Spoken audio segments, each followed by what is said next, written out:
Motivated by that thought, other groups began to form after World War II, the Bilderberger Group.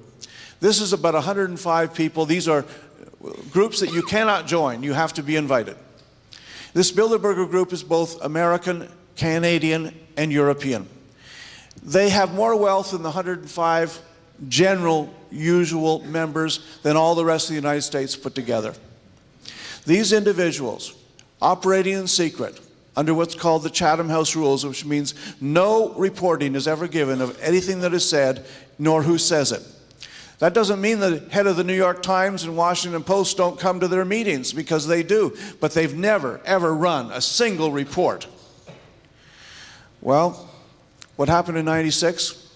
After a referendum that was designed by the Quebecois to separate Quebec from Canada, by the grace of God, the referendum was defeated.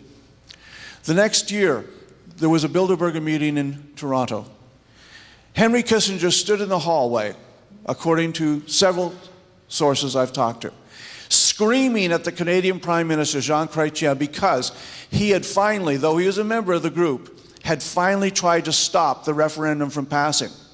It was later revealed that the plan was that if they won by one vote, that they would negotiate with the rest of Canada for a better deal.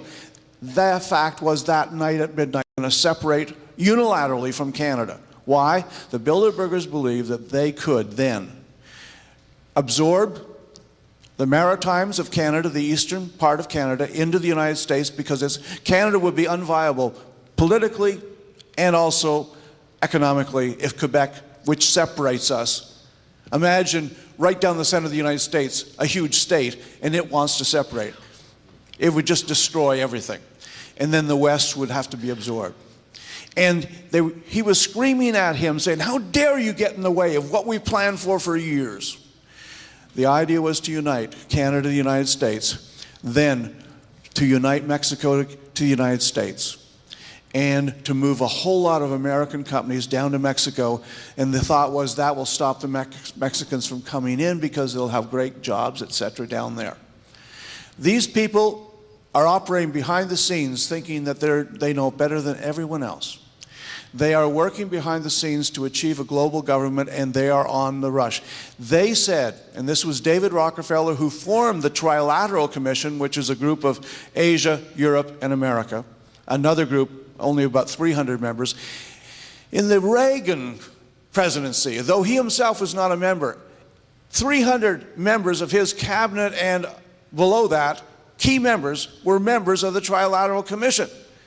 I mean, they are the ruling class of America, and have been really since about World War II. And they have a plan, and that is to unite America to Canada and Mexico. That Europe's already united. Unite North America, then we bring in South America, and Asia does the same thing. They've got a plan over there too. And they know they couldn't go from nation state to a global government in one fell swoop. The idea was, we're going to do it in threes. We're going to get those together, then we'll unite in the final zone, all three together. That's the plan. They're on their way, and part of it was, we need a trigger, says David Rockefeller 20 years ago, and I have it in writing, and I quote it. He said, "We will never achieve it because of the patriotism of Americans unless we trigger a global international financial collapse, so that in fear, the politicians and the citizens will agree to whatever we propose." The chief of staff of Obama, between the election and inauguration, said, "The good thing about crisis is that we can get the things that need to be done that we could never get without crisis." You think about that and ask yourself, do you think this is an accident? Anyone could see what I saw back in '95 when I wrote Final Warning. And I've had countless people call me and say, "Grant, you must be a prophet." I said, "No, I'm a student of finance and intelligence and the history, and I'm a student of Bible prophecy. I'm not a prophet." But that's what was obvious, the way we were going. And it's all coming to pass. But just understand that man proposes, but God disposes.